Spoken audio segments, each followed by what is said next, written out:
Доллардың көтеріліші менен бирге кымбаттаган товарлар доллардың наркы түшкөндөн кийин арзандадыбы же жокпу? Дегеле базар басым ким көзөмөлдөйт? Министр айтып атат, дейт, министр өзү келдиби базарга басып биринчи? Жөн эле сөз да. Элдер каргап кетип атат, урушуп кетип атат. Как будто биз өзүбүз бааны көтөрүп аткандай болуп. Бизден эле баягы той болгону эле көпөздүн эле чоңдордун иши. Мен ошондой эле айтам бетке эле. Анан баягы кызыл кулактар. Эт болсо вообще жок, сөөк сатып алып жеп калдык. Азыркы жашоом индейистерден айырмасы жок болуп баратат. Даже бул дүйнөдө биз төрөлүп, чоңойгонубузга пушайман болуп, азыр айласыздан жашап атабыз. Балдарыбыздын айынан. Украина менен Орусиянын ортосундагы жаңжалдын эпкини Кыргызстанга да тийбей койгон жок. Тагыраагы акыркы кырдаалдан улам Кыргызстанда дагы доллардын наркы көтөрүлүп, дээрлик 105 сомго дейре жеткен. Мындан улам азык-түлүктөн тарта бардык товарлардын баасы кымбаттап, атүгүл кумшекер, сума өңдүү айрым товарларга таңкыстык жаралып, дүкөндөрдө жок калып, коомчулукту дүрбөлөңгө салганына көп боло элек. Мындан улам тиешелүү органдар азык-түлүк коопсуздугун камсыздап, кумшекердин баасы 70, ал эми сумайдын баасы 130 сомдон ашпай тургандыгын белгилеген. Андан бери доллардын наркы күндөн күнгө түшүүдө. Доллардын көтөрүлүшү менен бирге кымбаттаган товарлар доллардын наркы түшкөндөн кийин арзандадыбы же жокпу? Дегеле базар басым ким көзөмөлдөйт? Алдыда ушул тууралуу кененирээк баяндайбыз. Өзгөчө кырдаалдар министри Болбек Ажикеев 15 мартта өткөн басма сөз жыйынында 1 миллион килограмм кумшекер өлкөдөгү соода уюмдарына таратылып жатканын жана анын 1 килограммы 70 сомдон болоорун, ошондой эле 500 000 литр өсүмдүк майда таратылып, анын 1 литри 130 сомдон сатылаарын билдирген. Кумшекерди биз башта 1 миллион килограмм кумшекерди Кыргызстандын соода уюмдарына таркатып атабыз. Бүгүн уже таркатып баштап атабыз. Түштүк түндүккө уже жеткизип баштадык. Сатылышы 1 килограммы 70 сомдон. Одан тышкары мына өсүмдүк майдын дагы тартылышы болот деген аябай катуу имиш болуп, элдерди дүрбөлөң кылып, анын дагы маселесин курч көтөргөндүктөн азыр ошо 500 000 литрди тоже ошо соода уюмдарына таштап атабыз. Алардын баасын ошо көтөрүлбөш үчүн 130 сомдон деп 1 литрин сатканга деп уже чечимди кабыл алып, ошо иштерди аткарып жатабыз. Буга чейин өкмөт Кыргызстанда 5 айга жете турган кумшекер менен өсүмдүк майы бар экенин билдирип, элди дүрбөлөңгө түшпөөгө чакырган. Ал эми базардагы сатуучулар өсүмдүк майы кымбат баада келип жаткандыгын, атүгүл кээде жок болуп, таңкыстык жаралып калып жаткандыгын айтышат. Салам алейкум эже.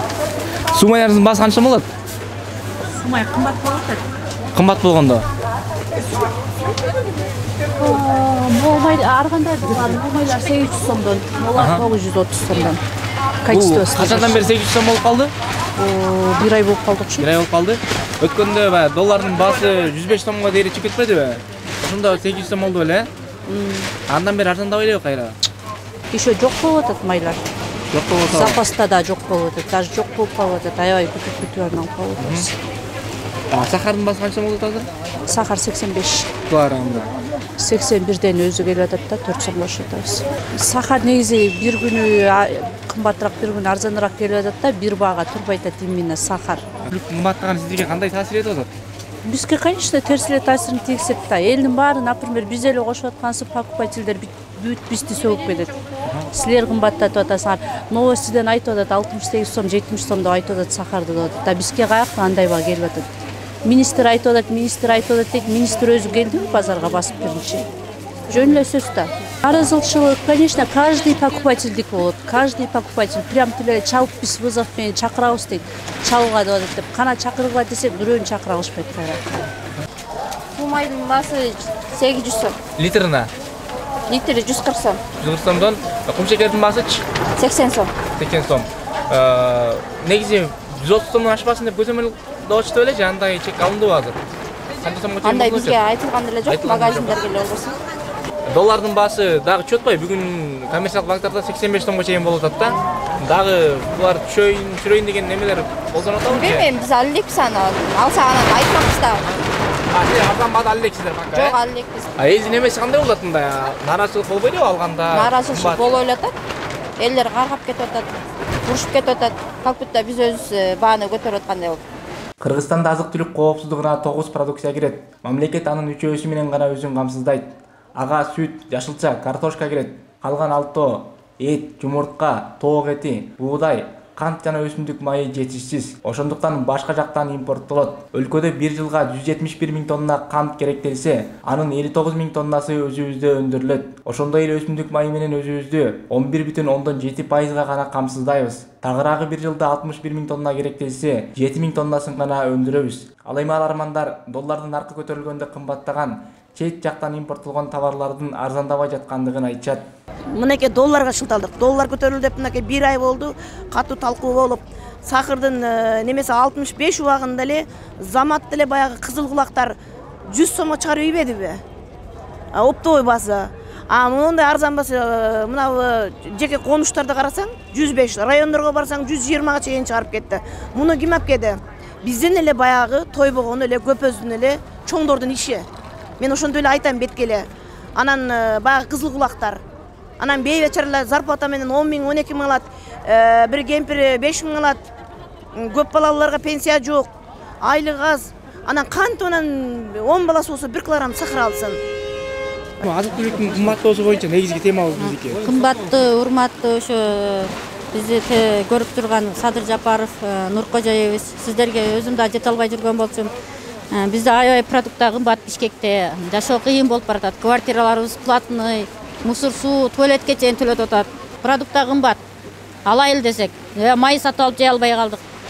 Калп айтпасам, мен убагында мен деле ата-энем колунда бар кыз болчумун. Азыр деген ата-энем деле орукчан болуп мага жардам бере албай калды. Убагында биз продуктаны оптом жеп жүргөн, чоңоюп жүргөн кыз болчумун. Азыр мен продуктаны граммдап сатып алып жеп калдым. Ушу жашоону бизге жакшы кылып оңдоп койсоңор жакшы болмок. Даже бул дүйнөдө биз төрөлүп, чоңойгонубузга пушайман болуп, азыр айласынан жашап атабыз. Балдарыбыздын айынан. Жан деле керек болбосо да балдар үчүн жаныбызды аяп жашап атабыз. Кичине бизге жардам кылгылачы. Чын айтканда вообще азыр көбөйүп кетет жетим балдар, жесир аялдар. Айрыкча ошо төрөлгөн балдар үчүн, балдарды ким караса, ким тарбия берсе, ошолорго жардам кылып коюңуздар, суранайын. Жок дегенде ошо балдар үчүн, жаш балдар үчүн, школдо кыздарыбыз үчүн жакшылыктарды берсеңер, биз да унутпайт элек. Чын айтканда убагында күрүч алып плов жейт элек, азыр күрүч алып плов деле жеген жашоо жок.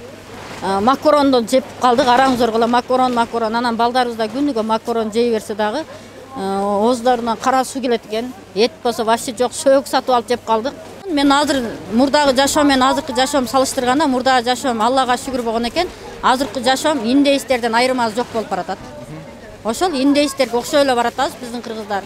23 мартта өткөн министрлер кабинетинин кезектеги жыйынында кумшекерди жана өсүмдүк майын өлкөгө алып кирүү үчүн кошумча нарк салыгынан убактылуу бошотулганы кабарланган. Ага чейин өзгөчө кырдаалдар министри Болбек Ажикеев өсүмдүк майынын, кумшекердин наркын мамлекет жөнгө салып турарын айтып, баа негизсиз көтөрүлүп кетпеш үчүн өкмөт тиешелүү чараларды көргөндүгүн билдирген.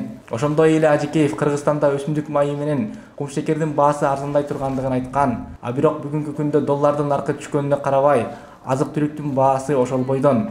Элге эң керектүү болгон азык-түлүктүн бааларын ким көзөмөлгө алып, кандай чаралар көрүлүп жаткандыгын билүү үчүн монополияга каршы жөнгө салуу агенттигине барып, жетекчилик жыйын өтүп жаткандыгына байланыштуу маалымат ала албадык. Азыркы тапта базарларда кумшекердин килограммы 80-85 сомдон, өсүмдүк майы 140 сомдон 160 сомго чейин сатылууда. Ал эми дүкөндөрдө мындан да кымбатыраак.